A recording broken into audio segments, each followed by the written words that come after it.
Allô, bon vendredi matin. Aujourd'hui, comme c'est vendredi, je te propose un défi un peu plus ambitieux, quelque chose de super chouette. Premier bloc. Bloc en triathlon ou en duathlon, ça veut dire que tu vas commencer à enchaîner les trois sports ou dans ce cas-ci, les 2 sports. Je te rappelle que duathlon, c'est de la course, ensuite du vélo, puis tu finis par de la course. Si tu t'en sens déjà capable, tant mieux, tu pourras faire un enchaînement de ces 3 parties de la course-là. Mais si tu veux aussi, pendant la course, tu peux faire la marche-course, puis après ça, un peu de vélo, puis tu finis avec la marche-course, puis c'est bien correct aussi. Tu y vas, tu suis ton rythme, puis c'est juste une expérimentation que je te propose. Défi final, c'est de faire un tour de la montagne du Parc des Hirondelles à la course, ensuite 3 à vélo, puis finir avec un tour à la course. C'est pas ce que je te demande aujourd'hui, évidemment, c'est un peu trop tôt dans notre entraînement. Je vais y aller avec un circuit un petit peu plus court. Je te l'ai dessiné, j'espère que tu vas être capable de le figurer avec ça. Si ça te tente, tu viendras l'essayer en fin de semaine. C'est vraiment un défi super chouette que je te propose. Imagine ici, OK, le parcours là où je suis, dans le Parc des Hirondelles. Juste à côté de moi, il y a la toile d'araignée. Devant moi, il y a la montagne. Et je suis sur le terrain de soccer, donc du fond. Quand on a fait le cross-country, on passait à l'arrière ici, là, puis il y avait tout plein d'épreuves. Puis tu finissais par la toile d'araignée là-bas, tu montais sur la petite montagne, puis la course était terminée. C'est dans ce coin-là que tu vas aller jouer en fin de semaine si tu as le goût de tester un premier duathlon. Pas trop long, juste assez.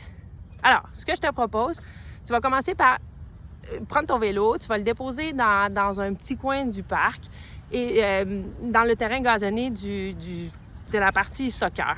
OK? Donc, départ de la course, tu vas devoir faire un tour du terrain de soccer dans la partie gazonnée. Quand tu as fini, tu te diriges vers ton vélo tout de suite.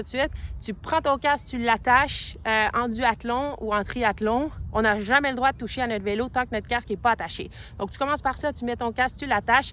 Tu vas aller dans le chemin qui est plus asphalté. OK? Tu vas venir passer devant la montagne et tu vas aller dans le petit chemin asphalté aussi, là, comme le même endroit où il y avait les épreuves quand on a fait le cross-country. Tu vas faire un grand tour. Si tu t'en sens capable, ce que je pense, t'en fais 2, 3, 4, puis 5 si tu as le goût. Donc, tu peux te rendre jusqu'à 5. Essaie de le déterminer d'avance, par exemple, parce que c'est pas parce que tu es fatigué que tu arrêtes. Tu arrêtes parce que tu avais décidé de faire 3 au début, puis tu t'es rendu à 3, donc là, ta mission est accomplie. Une fois que tu as fait le tour prédéterminé, le nombre de tours que tu avais choisi au départ, tu redéposes ton vélo, enlèves ton casque et tu retournes dans le circuit au milieu sur le terrain de soccer et tu vas faire un dernier tour à la course. C'est comme ça que ça se finit. Donc là, tu aurais fait les 3 parties. Tu pourrais maintenant dire que tu es un duathlète, même si la course, elle a encore plein d'options pour prendre de l'expansion et devenir plus longue. L'important, c'est que tu commences par quelque chose. Donc, ce serait premier bloc des 3 sports combinés.